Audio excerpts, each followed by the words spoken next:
Grassland covers a third of Scotland's land area and provides most of the forage to support our domestic livestock.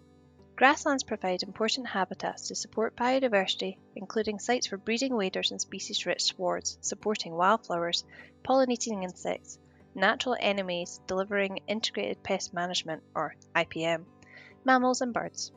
Grasslands provide many services, including carbon storage, flood control, pollination, soil quality and erosion regulation, provision of food for livestock, as well as delivering landscape and amenity value. There are several types of grassland to consider. Improved grassland. This includes agriculturally improved and reseeded temporary and permanent grasslands. These are typically dominated by rye grass and receive relatively high inputs of organic and inorganic fertilizers.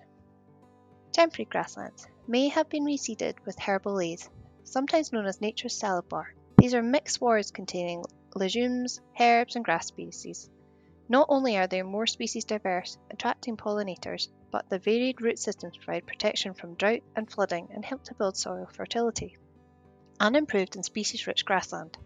Unimproved grasslands are areas that have not been reseeded for many years and are not managed intensively.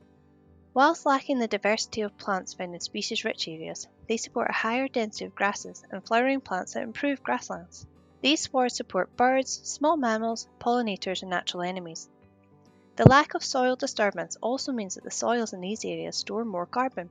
Species-rich grasslands are the most floristically diverse grasslands and are rare but incredibly important.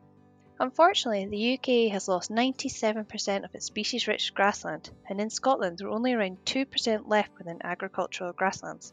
Many pollinators and natural enemies rely on these habitats for pollen and nectar. Therefore, protecting the areas that remain is vital. To assess the condition of grasslands, we consider 4 key factors: species diversity, structural diversity, cover of invasive non-native species, injurious weeds, scrubs and bracken, potential damage from current management. Species diversity is assessed by counting how many positive indicator species are within plots, taken from a list at the most common native flowering species found in the species-rich grassland.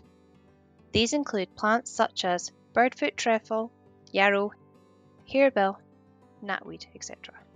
Sward structure. We assess whether the grassland has a varied or uniform structure and look at the vegetation height in the plot. A varied sward structure is particularly beneficial for insects. If any invasive non-native plants, such as rhododendron or Japanese knotweed, or injurious weeds such as ragwort, docken, or spear thistle are present, this is noted. Bracken and scrub coverage is also assessed, as these plants can outcompete the grassland, leading to loss of diversity. Finally, impacts of current management are considered, including whether there are supplementary feeding sites, poached areas, or exposed bare ground. Grasslands are an important habitat of farmland. Species-rich and unimproved grasslands in particular should be identified, retained, and enhanced.